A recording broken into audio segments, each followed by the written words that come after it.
हम सिर्फ आपसे सामूहिक तौर पर 3 बातें कहना चाहते हैं। 2014 और 2019 के चुनाव में भारतीय जनता पार्टी की तरफ से प्रचार करने के लिए श्री नरेंद्र मोदी आए थे। 2024 में ना प्रधानमंत्री आए, ना गृह मंत्री आए। पिछले 10 साल से भारत सरकार 2 ही आदमी चला रहे हैं और साफ साफ संकेत है कि भारतीय जनता पार्टी ने चंडीगढ़ की सीट के ऊपर अपनी पराजय स्वीकार कर ली।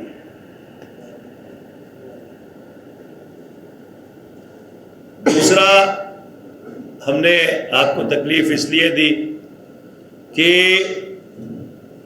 परसों इसी मंच से मैंने भारतीय जनता पार्टी के प्रत्याशी से ये कहा था कि 11 बजे हम उनका यहाँ पे प्रतीक्षा करेंगे। हम सब लोग 11 बजे यहाँ पे मैंने पीयूष गोयल जी का बयान पढ़ा आज अखबार में। पीयूष गोयल साल लोकसभा में पिटाई हुई है, शायद उससे और जो उनकी उत्तेजना थी और अहंकार था कल उनके मुख से टपक रहा। मैं ये बात इसलिए कह रहा हूं कि राजनीति संवाद की आधार पर खड़ा है और जो व्यक्ति संवाद करने के लिए तैयार ना,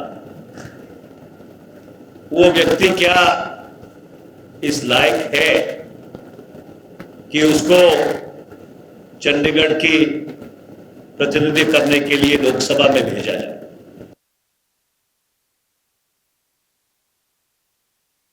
तीसरी बात मैं ये कहना चाहूंगा कि इस चुनाव में पूरी इंडिया अलायंस ने एकजुट होकर काम किया। हमारे चुनाव प्रचार में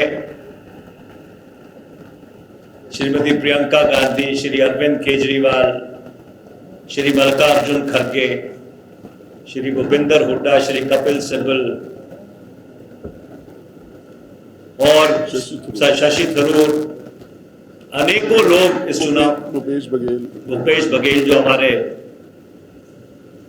छत्तीसगढ़ के मुख्यमंत्री थे, राहुल जी से मिलने का मौका मिला, श्री राहुल गांधी भी चुनाव प्रचार में आए क्योंकि बहुत सारे लोग जो उनकी गोष्ठी में शामिल होने गए वो सारे चंडीगढ़ से ही थे। सुखविंदर सिंह सुक्खू हिमाचल प्रदेश से। इंडिया अलायंस के सारे नेता इस चुनाव में उन्होंने अपनी भूमिका निभाई और ये एक संकेत देता है कि जो ये गठबंधन बनाया गया, ये गठबंधन जमीनी तौर पर पूरी तरह से सफल सिद्ध हुआ है। मैं लकी जी से कहूंगा और आलूवालिया जी से कहूंगा कि अगर वो 2 शब्द कहना चाहें, उसके बाद अगर आपका कोई सवाल हो। एक आखिरी बात मैं जरूर कहना चाहूंगा क्योंकि हमारे बहुत से मंडी के साथी सुबह आए थे मेरे से मिलने के लिए। उन्होंने बहुत सारी समस्याओं का जिक्र किया। मैं उनको आपके माध्यम से खास तौर पे कहना चाहता हूं कि मंडी की जो भी समस्याएं हैं उसको हम प्राथमिकता पे जरूर न करें।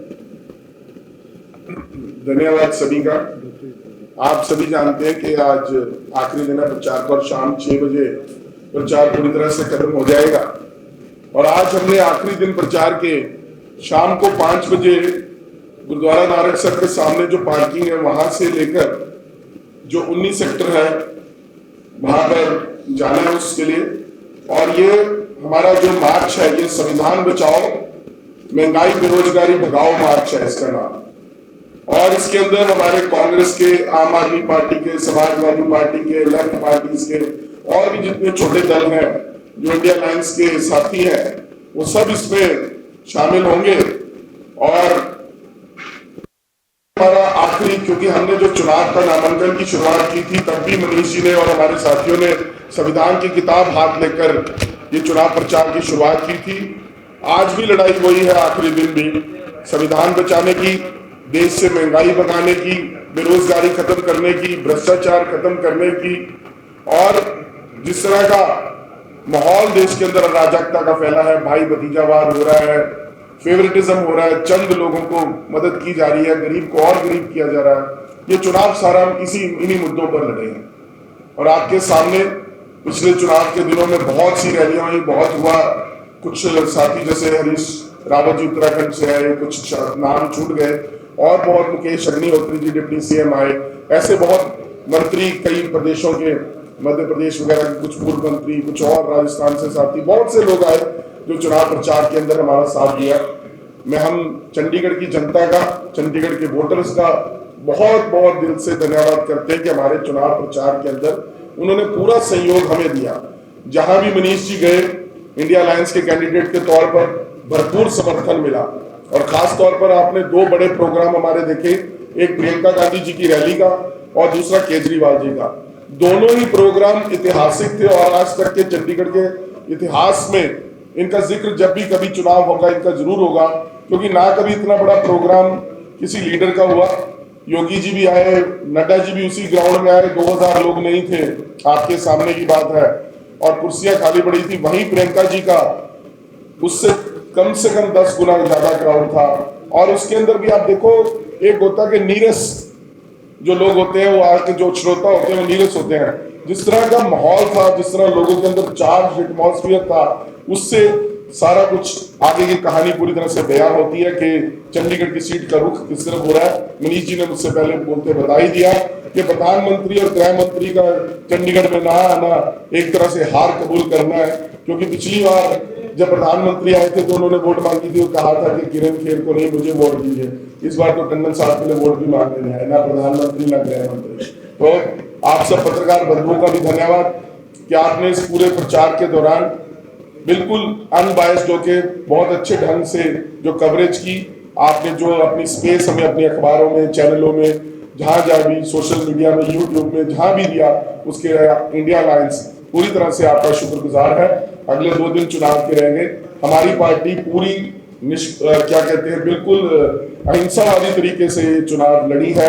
आगे भी हम बिल्कुल शांति मेंटेन करके रखेंगे, अच्छे ढंग से चुनाव लड़ेंगे। और ना हमने कोई ऐसा मुद्दा उठाया, ना कोई निजी चिट्ठाकशी की, ना पर्सनल अटैक किया, और इस चुनाव को साफ सुथरा रखा। और उम्मीद है कि बाकी सारे भी ऐसे ही करें। धन्यवाद। आप सब प्रेस साथियों का धन्यवाद करता हूँ, जिस हिसाब से पिछले इतने दिनों से आपने हमारे उम्मीदवार मनीष तिवारी जी को डेली कवर की, और जिस हिसाब से चंडीगढ़ की सारी जनता ने प्यार दिया है हमारे उम्मीदवार को। ये लड़ाई जो सी है, ये लड़ाई संविधान बचाने की लड़ाई है, ये लड़ाई जेन्युइन चीजों को काम करने की लड़ाई है, ये लड़ाई लोगों को 20,000 लीटर पानी फ्री देने की लड़ाई है, ये लड़ाई लोगों को 300 यूनिट बिजली फ्री देने की लड़ाई है। ये लड़ाई तभी जीतेंगे जब हम सारे सिस्टम को बदल जाएंगे। और आज चंडीगढ़ के पास एक बहुत अच्छा समय है, और मेरे को पूरी उम्मीद है कि चंडीगढ़ के लोगों ने जिस हिसाब से मनीष तिवारी जी को, हमारे इंडिया गठजोड़ के उम्मीदवार को प्यार दिया है, उस हिसाब से आने वाले चुनाव के अंदर रिजल्ट्स बहुत अच्छे रहेंगे। जिस भी सिस्टम के अंदर हम ट्रांसपेरेंसी लेके आ सकते हैं, जिस भी सिस्टम के अंदर हम लोगों की बातों को आगे रख सकते हैं। मनीष जी पिछले कितने दिनों से डेली कह रहे हैं कि आओ चर्चा, और हम हैरान है कि कोई चर्चा करने के लिए तैयार नहीं। मनीष जी डेली यहाँ पे कहते हैं कि आओ चर्चा करें, पर लोग आने को तैयार नहीं। जो लोग चंडीगढ़ के भविष्य के बारे में कोई बात करने के तैयार नहीं है, पिछले 10 साल में जो काम किया उसके बारे में बात करने के लिए तैयार नहीं, तो क्या बात करें। हमारे साथ हमारे मेयर साहब बैठे हैं, इन्होंने एक लड़ाई लड़के मेयर बने, और जिसके अंदर काफी आम आदमी पार्टी और कांग्रेस इकट्ठी थी। आप लोगों ने देखा, हमने उनसे कई बार सवाल पूछा कि अनिल मसीह कहाँ है, कभी जवाब नहीं आया। हमने कई बार कहा अनिल मसीह को सस्पेंड कर दिया, कभी जवाब नहीं आया। हमने पूछा अनिल मसीह को नॉमिनेट किसने किया, कभी जवाब नहीं आया। तो इस हिसाब से डेमोक्रेसी को खतरा होता है। हमें मिलजुल के ऐसे लोगों को राजनीति में आगे लाना चाहिए जो डेमोक्रेसी को बचाए, जिनसे डेमोक्रेसी को खतरा हो उन लोगों को नकार देना चाहिए। और कल आप लोगों ने देखा जिस हिसाब से अरविंद केजरीवाल जी को चंडीगढ़ के लोगों ने प्यार दिया, तो एक प्रार्थना फिर से आपके थ्रू हम चंडीगढ़ वासियों को करेंगे कि इस बार डेमोक्रेसी को बचाने की लड़ाई है। इस बार मनीष तिवारी जी के लिए अपनी वोट फूटा। बहुत बहुत धन्यवाद। जैसा कि आपने देखा ही है, पिछले 8 साल से एमसी में हमारे जो दिग्गज नेता हैं बीजेपी के मेयर बनते रहे, और आपने देखा उन दिग्गज नेताओं ने किस तरह से एमसी के किसी भी काम को गिरावट स्तर पर लिया है। और जब हम चुनकर 2022 में आए थे तो उस टाइम चंडीगढ़ की रैंकिंग जो थी स्वच्छता के अंदर 66वें नंबर पर चली गई, और उसे हम सभी ने मिलकर, पार्षदों ने, ऑफिसरों ने मिलकर उसे आज सुधारा तो आज 11वें नंबर पर है। लेकिन ये 66वें नंबर पर गिरी क्यों, ये कभी क्वेश्चन नहीं किया गया, ये कभी पूछा नहीं गया। क्योंकि पिछले 8 साल से बीजेपी के मेयर बनते रहे हैं, उनके अपने घर तो बड़े बड़े बनते चले गए, लेकिन कभी एमसी के बारे में, कभी सफाई व्यवस्था के बारे में, कभी यहाँ की लोगों की जनता के बारे में नहीं सोचा गया। तो मैं आपको बताना चाहूंगा कि जैसे ही हम सत्ता में आए, हमने को 20,000 बात करी, फिर हमने बात की और हमें रोका गया गवर्नर साहब के थ्रू कि ये चीजें नहीं हो सकती। हमने कहा साहब हमारी बात को सुन लीजिए, हम आपको ये चीजें जनता को फ्री देने के बाद भी एमसी घाटे में नहीं जाएगी, ये विश्वास दिलाते हैं। हमारे पास प्लान है, आप सुन लीजिए। हमसे मिलने से भी मना किया, कहना मैं इस बारे में कोई बात ही नहीं करना चाहता। तो आप देख लीजिए कि मतलब पिछले 10 साल से मैडम श्रीमती किरण खेर जी यहाँ पर सांसद रही, उन्होंने एक बार भी कभी, वैसे तो सदन में कभी आए नहीं, लेकिन जब भी कोई बड़ा मुद्दा आता है, जैसे डंपिंग ग्राउंड में प्लांट लगाना हो, उसका विरोध कर रहे हैं, ये एम्प्लॉयज को कभी हमने कहना कि ठेकेदारी प्रथा खत्म की जाए, तब आना उसके लिए वोटिंग कर, ये जब कोई विवाद खड़ा करना हो तब मैडम किरण खेर वहां पर आती थी, अदरवाइज वहां पर कभी नहीं है। ना ही कभी चंडीगढ़ की जनता की सोच बदली। हाँ, वो बस बड़े बड़े भाषण तो हमेशा देते रहते हैं और अपने बेवक्त तरीके से जैसे बोलते हैं, आपको सभी को पता ही है। तो मैं तो कहूंगा कि एक बार चंडीगढ़ को मौका मिला है संविधान बचाने का, लोकतंत्र बचाने का, और उसके लिए जो लड़ाई लड़ी जा रही है इंडिया गठबंधन की, उसमें जो बड़े भाई मनीष तिवारी इलेक्शन लड़ रहे हैं, और मुझे पूर्ण विश्वास है कि ये हमारे लोकतंत्र को बचाएंगे और हमारी चंडीगढ़ की जनता को भी राहत देंगे जो ये नए नए टैक्स लगाए जा रहे हैं। बहुत बहुत धन्यवाद।